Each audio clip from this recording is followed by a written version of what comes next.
A fabulous evening to all those who joined us. A big note of thank you.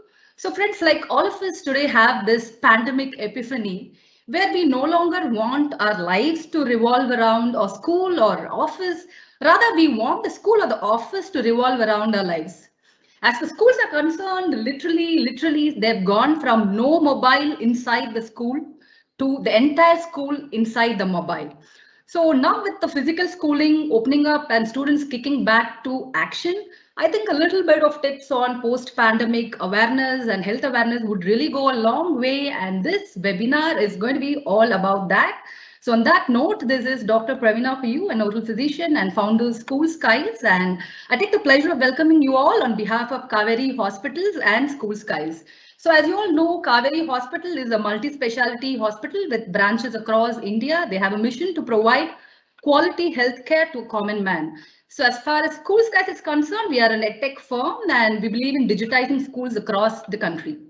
So this has been a kind of a joint endeavor on both the sides to give some health awareness and tips to the parent community, to the teachers, as well as the student community. And we definitely hope to keep the momentum going this year as well. And with that, I would like to quickly welcome our guest speaker for the day, sir. It's such a pleasure to have you, Doc. So Dr. EMJ Rajkumar, with 20 years of experience in pediatrics and neonatology, from Kaveri Hospital, Salem is here with us today. He's been working and training in US for the last 15 years. And so Doc is here with us. So friends, I would also request you to drop your questions on the chat box. We've already got a compilation of questions that we will be discussing as well. So this is going to be a very brief chat between him and me, as well as your questions included in that. So we'll have four major headings like COVID preventive measures, other seasonal infections, mental health care for the kids, and physical wellness for the children as well. So Doc, it's all yours. Over to you. You can give us a briefing on, what COVID preventive measures are, and then we can start shooting our questions. Okay. Thank you for hosting me on this program. Um, Schools have reopened in the last couple of weeks, and children are very excited and happy in going back to school.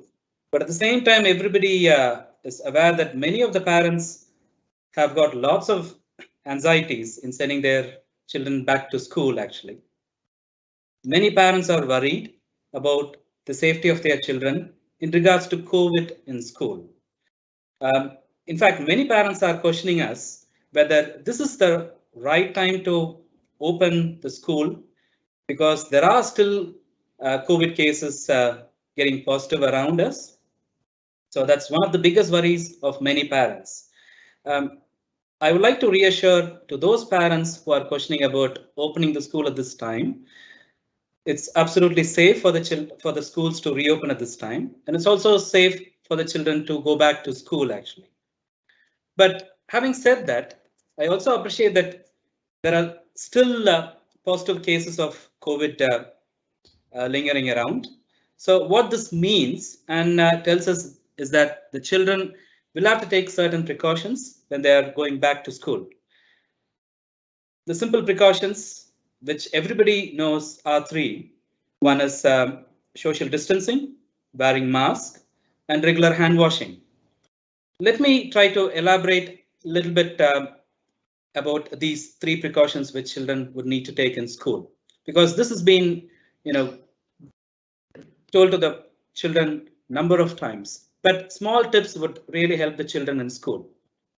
When it comes to wearing masks, it's not very easy for a child to wear masks the whole day in school, and we all know that. And many parents think, oh, should I give N95 mask or surgical mask to my children to keep my children safe at school? In fact, I would say no. The simple advice is send masks which are made of cloth. And I would say all children should have two masks, one as a spare one in the bag to go to school. And when it comes to hand washing in school, I would recommend all children to have hand sanitizer with them. And also when it comes to social distancing, and I think social distancing, the word has been being mentioned again and again and again. And I'm sure all the children knows the meaning of this social distancing.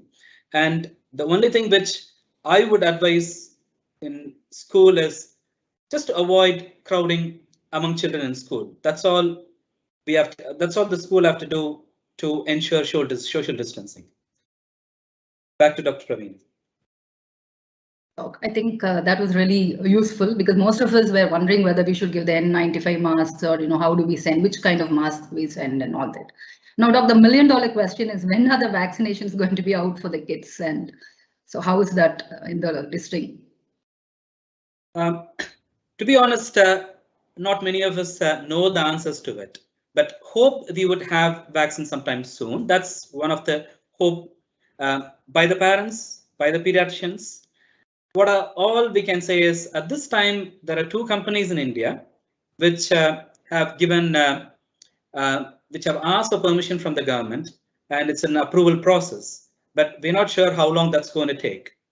But certainly when vaccines come out, most of the pediatricians and myself, I would strongly recommend all parents without hesitation to give vaccines to their children. In regards to vaccine, I would like to say a couple of points actually in regards to COVID vaccine. We always follow the Western countries. Currently in US, COVID vaccines are being given to children between 5 to 12-year-olds. And in United Kingdom, children above 12 to 18 years are being offered COVID vaccine. Back to you, Dr. Okay, so will there be a third wave? There's like a little bit of anxiety among us. So any pointers on those? How do we look towards that? Again, the simple answer would be the time is going to give us more answers. But all from our previous experience, we know is India always follows the Western countries when it comes to the first wave as well as second wave. We followed what happened in US and European countries actually. So all I can stress at this time is we have finished our second wave. We are fine at this time. But what is happening in Western countries at this time is they are seeing significant number of positive COVID patients there. So I wouldn't be surprised if we have the third wave in the near future, but nobody knows what's going to happen. But hopefully time will give us more answers. If at all third wave comes, I'm sure many parents are very, very worried because that's one of the common questions which are being asked by parents when they come and see us in our clinics. Doctor, what's going to happen to the third wave? If it comes, everybody is saying children will get affected more. I would give a strong message to those parents asking that question. Let's not worry too much about it because from our experience with the second wave, we know many children got affected, but reassuringly, many of the children had only mild symptoms. Hopefully, if the third wave comes on, that would be the similar scenario. That's what would be our hope actually. Back to you, Dr. Praveen. Yeah, so that's understandable, Doc. So how long do you think we need to go with this distancing protocols? And I understand that we've adopted it as a way of life, but still, is there a limit or any timeline that we're looking at? I think it'll be very difficult to commit to a timeline, but all we can say is we need to follow this distancing as long as COVID is, staying with us. So that's as simple as it is. So how do we educate our kids? Because for adults it's easy, but for kids, how do we tell them? Do you have any motivational, talk or any sensitization that you do for the kids to follow distancing and not, be very close with their friends? I think it's everybody thinks it's very, very challenging to explain social distancing to children. But from our experience, what has happened in the last 18 months to 2 years, most of the children understand the meaning of social distancing because they've been told about this again and again. So most of the children understand the meaning of the social distancing. So we need not keep saying, oh, do this, do that. Most of the children will do it. But as a parent, we have to just explain to them when they go to school to maintain social distancing. And the role of the school would be mainly from the teachers. Okay. They just have to explain about the social distancing. As I said, all they have to do is avoid crowds happening in school. And that's what I would say about educating children when it comes down to social distancing. True. So how are we going to be looking for any signs and symptoms like cold or anything else? How do we monitor kids when they start actually, full-fledged going to school? Again, this is one of the biggest worry. Unfortunately, biggest worry of the parents. Unfortunately, at this time, because of the cold weather as well as the rainy season, there are lots of flu infections going around. I would give, I would keep my advice as very, very simple. If any child has got cough, cold, fever, do not send the child to school. If the symptoms are getting worse, are increasing, for example, say, wait for 1 or 2 days. If it is going beyond that, don't send them to school, get them assessed by a medical professional and take it further from there. Actually, that's what my advice would be as a pediatrician. Okay. So do you suggest any health foods at this point, any immunity boosting foods, or I would also ask you for, do you suggest any supplements for the children that we could recommend, that you could recommend for us? Um, to be honest, I would not recommend any supplements for the children at this time when it comes towards COVID. All we would need to ensure is they have um, healthy diet. That's what I would say. Healthy, freshly cooked food. That's what I would say. The general food with the Yeah. carrots and all the colored Yeah. vegetables, so the regular stuff. Lots of with concentration given to fruits and vegetables and leafy vegetables. Okay, even a zinc or vitamins is not something that you would. From our experience, from the recommendation, there is no role of vitamin C or zinc in children who are positive with COVID. But having said that, if a child is positive with COVID, there is no harm in taking vitamin C and zinc because it's not going to harm any child. If at all it's going to give us some benefit, let it be. So it's not going to harm any child. So I wouldn't recommend, but there is no harm in taking vitamin supplements like zinc or vitamin C in children who are positive with COVID. Per se, it may not have any direct bearing with the COVID or COVID symptoms. In case you want to increase the immunity of the kid, it may help. So it may help. Okay, understand. So, Doc, can you elaborate a little bit? Going to the second portion of a talk, can you elaborate a little bit of other seasonal infections that you need to watch out for? I understand the viral common virus, but is there anything else that you want to specifically talk to us about? I think unfortunately, with the cold weather and the rain, we are seeing a big increase in cases of dengue and chikungunya and seasonal flu and lots of other viral infections at this time, actually. Okay. And I would specifically mention there are significant number of cases of dengue in patches of areas in Tamil Nadu. It's not all over Tamil Nadu, but there are certain patches which are seeing high number of dengue cases. Okay. So can you talk a little bit about the vaccinations, Doc? Because the pneumococcal vaccine, are there any flu vaccines that are mandatory or all these are just optional? What protocols do we follow when it comes to this vaccine? Because I give a flu vaccine for my daughter, like almost on the recommendations, and I know it is optional. So I just want you to shed some light on that. Yeah, as you rightly said, the flu vaccine is an optional vaccine. Okay. But as a pediatrician, I would certainly recommend all children to have flu vaccine, especially at this time of the weather, because we are seeing a big increase in flu-like illnesses at this time. And again, Indian Academy of Pediatrics recommends yearly flu vaccines in children who are less than 5 years of age. When it comes down to pneumococcal vaccine, it is currently as part and parcel of the vaccination schedule. Okay.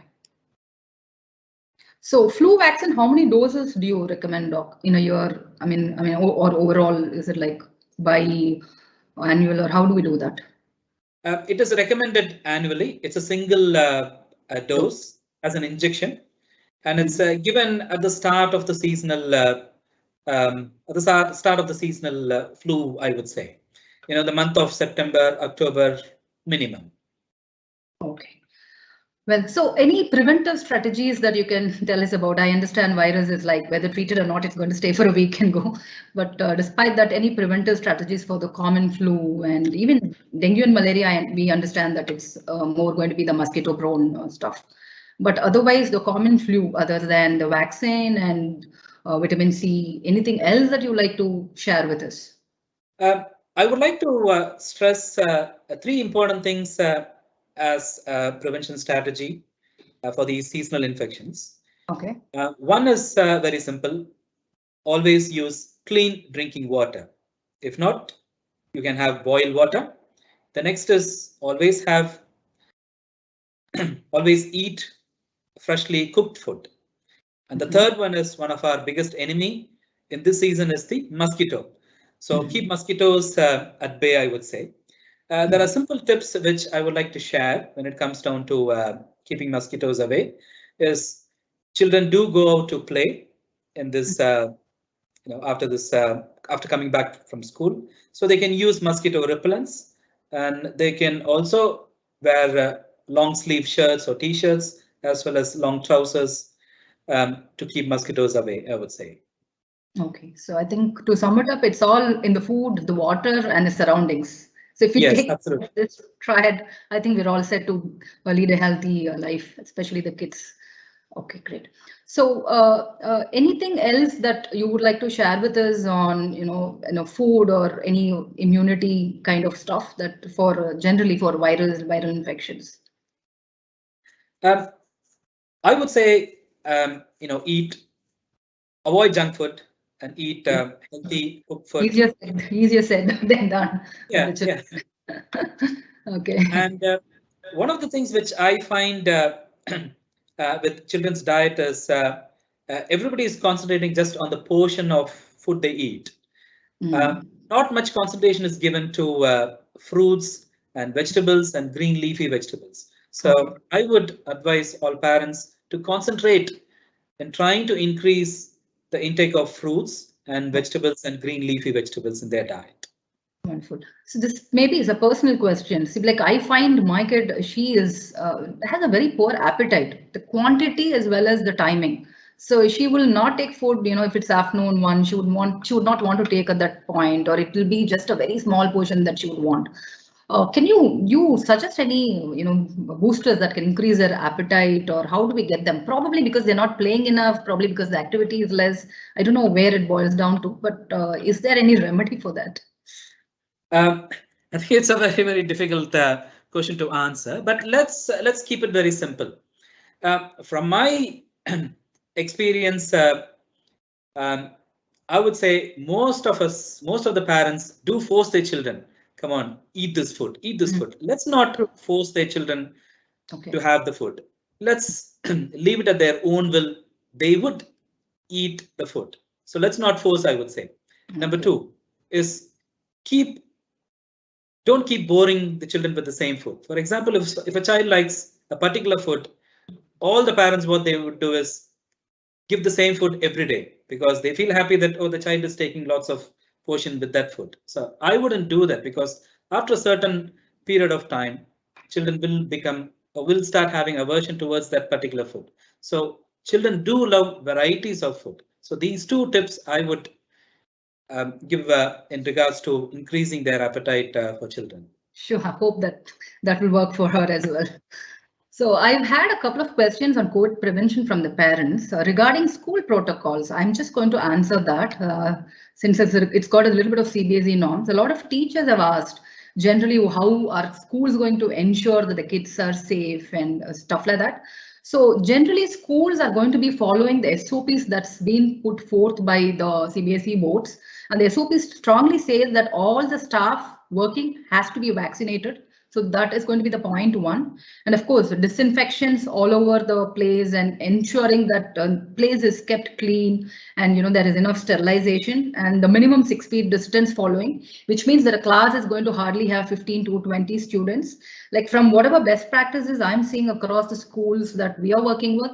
So either it is staggered reopening with 2 shifts. Some of them are between in the mornings and some students come in the evenings, or it's on alternate days, and some of them are following the hybrid learning. So where half the students are taking the online classes and half of them are in the school. So whichever way you see, it's like 3 days school or 3 to 4 hours school. That's the maximum they're putting to use there. And I think most of the time this is working out for most schools.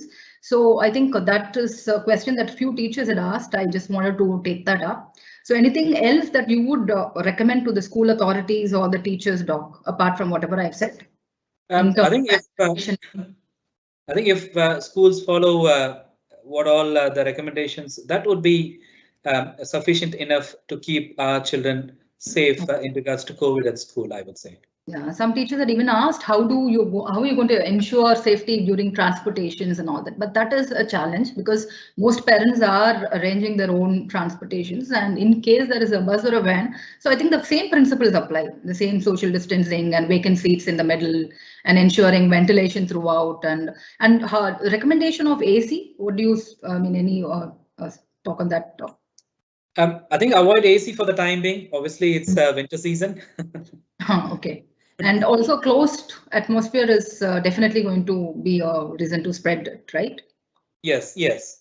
So it's going to be, keep all the windows open in these classrooms with adequate ventilation. I think all those recommendations are being given by the government side, I would say. Yeah, yeah. Okay. So, Doc, before we move on, this is going to be the third part. Like, how do we ensure the children's mental and emotional health? So, this is may not be a challenge like when we were discussing, it is not a great challenge in India. However, I personally seen that a few places or a few households where the children are alone and where the parents are working, nuclear families, there's a lot of anxiety. And one more thing is the students now are like little afraid or scared to go back to school, especially the very young ones, to go back, to get back into the crowd, to get back into the routine. All that is a little scary for them. So how do we tackle this? I think COVID pandemic has caused a major disruption to daily life, and children are feeling these changes deeply. Um, I think most of the children are happy and excited in going back to school. Yes, there are some children who are very anxious and frightened. Um, there are not lots of children with these anxieties, I would say. I think as a parent and as a teacher in school, these children would need to be picked on, I would say. They would need to be given lots of reassurance in school. One of the simple tips I would give is just listen to the children's concerns.